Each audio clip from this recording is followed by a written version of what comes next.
सो कल हमने S S S and are H S congruence ये देखे थे, तो उसके ऊपर जो बेस सम्स है वो आज हमको देखने हैं।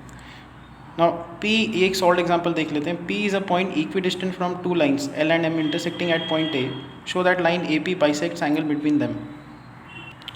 सो यहाँ पे क्या दिया हुआ है कि दो इंटरसेक्टिंग लाइन्स हैं,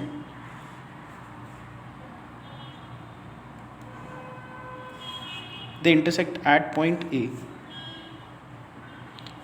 point P is equidistant from two lines, तो मान लो P यहाँ पे है, तो वो दिया है कि P जो है इस लाइन से एंड इस लाइन से इक्विडिस्टेंट है,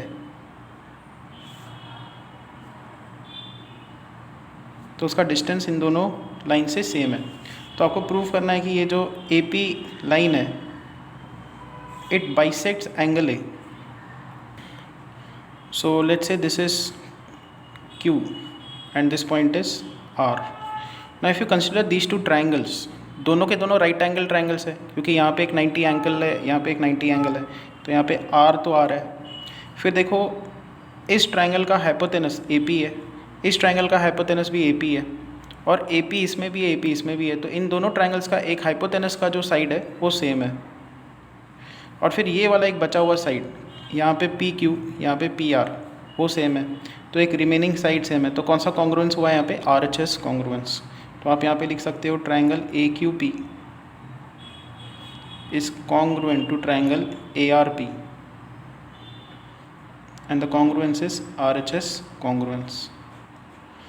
उसकी वजह से क्या होगा कि ये एंगल जो है ये इसको इक्वल होगा, angle QAP will become equal to angle RAP by CPCT।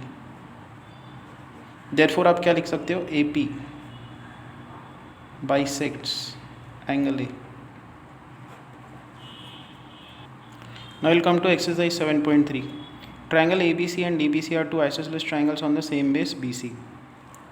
And vertices A and D are on the same side of BC.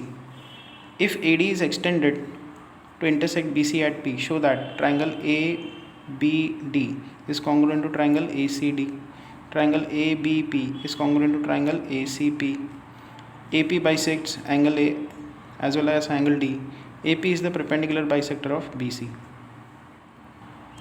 तो यहाँ से हम लोग स्टार्ट करते हैं। देखो डायग्राम क्या दिया हुआ है, एक बेस BC है, इस तरफ एक पॉइंट है D और इसी तरफ पॉइंट है A। दोनों के दोनों आइसोसेलेस ट्राइंगल्स हैं, ABC एंड DBC।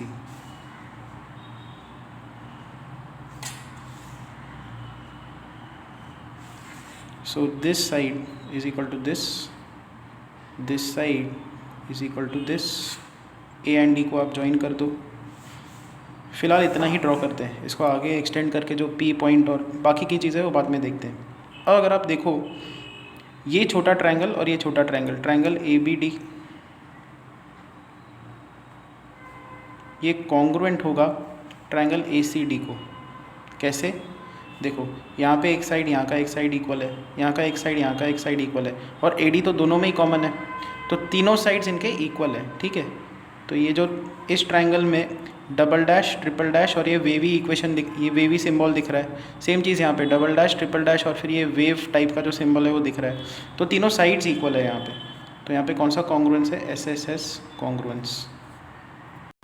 तो बाय CPCT क्या होगा? ये एंगल इसको इक्वल होगा, तो एंगल BAD उसको हम लोग आगे एक्सटेंड कर देते हैं, तो यहाँ पे BAP आ जाएगा। So this point is P. So BAP is equal to angle CAP by CPCT. Fine. तो अब आप अगर ये दोनों ट्रायंगल कंसीडर करते हो ABP, तो ट्रायंगल ABP ये कॉन्ग्रुएंट होगा ACP को। किस हिसाब से? कौन सा कॉन्ग्रुएंस है यहाँ पे? देखो यहाँ का एक साइड, यहाँ का एक साइड इक्वल, बीच के एंगल इक्वल, और AP साइड दोनों में कॉमन है। तो अगर आप ABP देखते हो तो ये साइड, फिर ये एंगल, और फिर ये बीच वाला साइड आ रहा है। सिमिलरली अगर आप ACP देखते हो तो ये साइड, ये बीच का एंगल और AP आ रहा है, तो side angle side, side angle side, तो यहाँ पे SAS कॉन्ग्रुएंस है। ये साइड फिर एंगल फिर साइड, ये साइड फिर एंगल फिर साइड, ऐसे एस कॉन्ग्रुएंस। एक और चीज़ यहाँ से क्या दिख रही है कि बिकॉज ये दोनों एंगल इक्वल है तो ए पी क्या कर रहा है, ए P bisects angle A, A P bisects angle ए। और यहाँ पे क्या दिख रहा है, देखो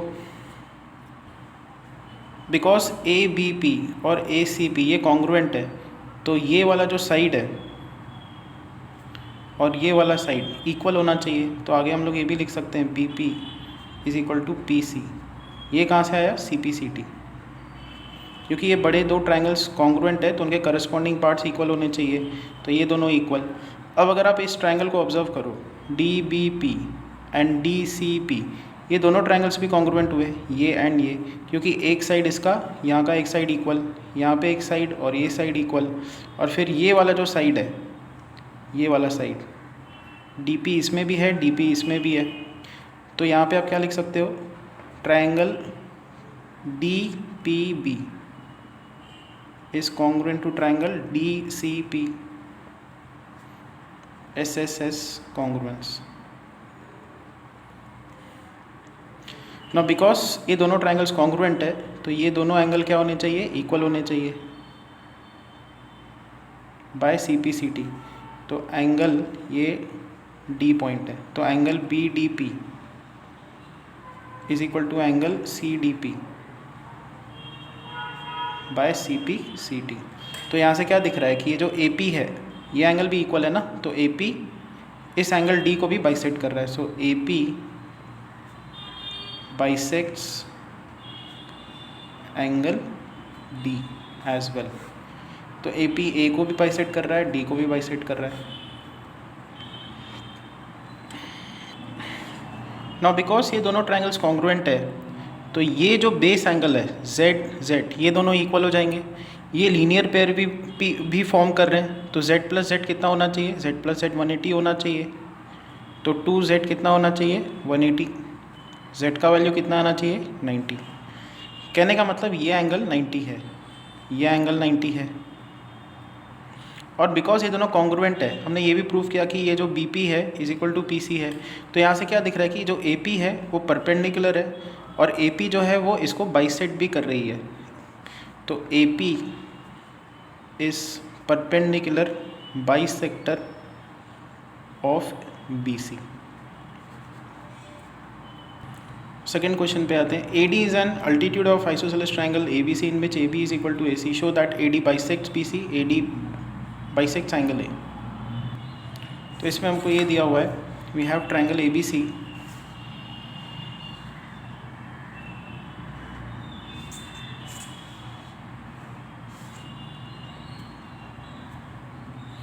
ए बी और ए सी इक्वल है एंड ए डी अल्टीट्यूड है। So A D is the altitude